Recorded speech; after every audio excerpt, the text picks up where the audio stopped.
विधायक कोचाधामन के उनको सत्तारूढ़ के सचेतक बनाया गया है विधानसभा के। आप अब तक मुबारकबाद पेश नहीं किए हैं।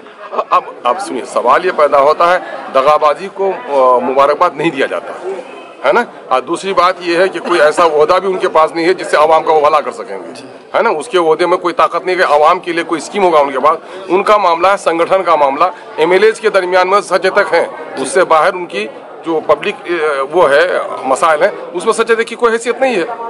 तो मेरे हाल जो लोग मुबारकबाद दे रहे हैं मुबारकबाद दें। हम तो जीता ही के सबसे बड़ा मुबारकबाद दे दिए हैं उसको। हमारे झंडे के तले वो जीत के गए तो इससे बड़े मुबारकबाद क्या। यहाँ से वो जीत के नहीं जाते तो कोई पहचानता भी उनको क्या। सर, महागठबंधन की सरकार है और सारे लोग यहाँ महागठबंधन के, लेकिन सब कुछ अच्छा नहीं चल रहा है। इससे किसको फायदा होगा? मैं कह रहा हूँ कि महागठबंधन, सारा करप्शन का जिम्मेदार कौन है? हुकूमत है। हुकूमत किसकी है? महागठबंधन की है। और हमारे लोगों को तो मैं ही सिखा रहा हूँ कि सारे करप्शन की जिम्मेदार हुकूमत है। तो हुकूमत के इन दलालों से पूछो कि मसाइल क्यों हल नहीं हो रहे हैं, है ना। एक आदमी निकम्मा है, वो फिरता है यहाँ वहाँ फोटो छपवाता है। उस निकम्मे से पूछो कि चाचा जान की हुकूमत है, न तुम पुल बना पाते हो न सड़क बना पाते हो, तो गाल किस काम के लिए बजा रहे हो? तो हमारे लोगों को जरा सा फर्क महसूस करना पड़ेगा कि दलाली कौन करता है और रहनुमाई कौन करता है। मुझे फख्र है इस बात पर कि एमआईएम ने सीमांचल की मसाइल को ही नहीं उठाया, बल्कि आज़ादी के 75 साल के दरमियान में मुस्लिम क़यादत को ऐवान में दाखिल किया है और सीमांचल के सहित पूरे बिहार के दलितों और मुसलमानों के मसाइल को एक एक करके उठाने का काम एमआईएम ही कर रही है, हाउस के अंदर भी और हाउस से बाहर भी। जदयू के पूर्व विधायक ने कहा है कि अख्तर उल ईमान के कलम से 2 साल में एक भी काम अमूर में नहीं। सुनो, सवाल ये पैदा होता है, छोटे जंतु के भूखने से हाथी का सफर मुलतवी नहीं होता, है ना। उस मेरे कलम से तो यही काम हुआ है कि मेरी वजह से एमएलए बना वो। अरे मेरे झूठी रिकाबी पर ही तो उसने पेट बढ़ा है ना। और उसी को करा, जिसकी बिल्ली उसी को म्याऊं, इसी को कहते हैं ना।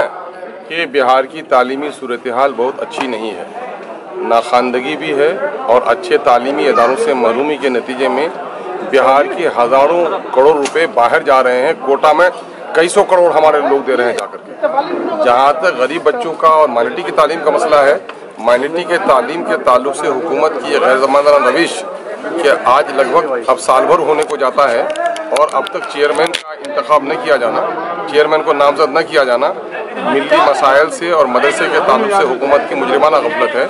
इसको फौरी तौर पर। दूसरा मामला ये है कि मदरसे के जो रूल्स में तब्दीली आई है, तो नए रूल्स बने हैं, तो नए रेगुलेशन बनने हैं। तो अब तक रेगुलेशन कमेटी ने अपना पूरी रिपोर्ट नहीं दी है, रेगुलेशन बन के नहीं आए हैं। टीचरों की बहाली का मसला है, कमेटियों की बहाली का मसला है, कमेटियों के तनाज़े हैं। ये सारे मामला इल्तवा के शिकार हैं, जिससे मदरसा एजुकेशन को बड़ा नुकसान पहुँचा है। इसलिए हुकूमत से हम लोग का मुतालबा है कि हुकूमत से मदरसे का नहीं, चाहे उर्दू का मुसावरती कमेटी का मामला हो, उर्दू एकेडमी का मामला हो, अंजुमन तरक्की उर्दू का मसला हो, मदरसा इस्लामिया शमसुल हुदा का मसला हो, उर्दू गवर्नमेंट उर्दू लाइब्रेरी का मसला हो, इन तमाम तर मसाइल को फौरी तौर पर करें।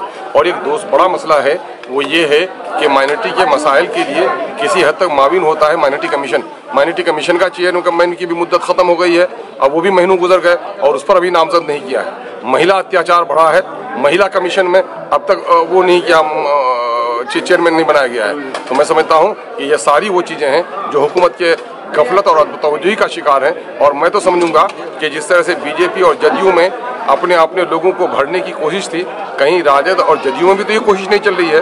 तो फिर लोगों को बड़ा इससे मायूसी होगी कि फिर ये तो बोतल बदला है, शायद शराब नहीं बदलेगी। सर, आपके पार्टी के जाए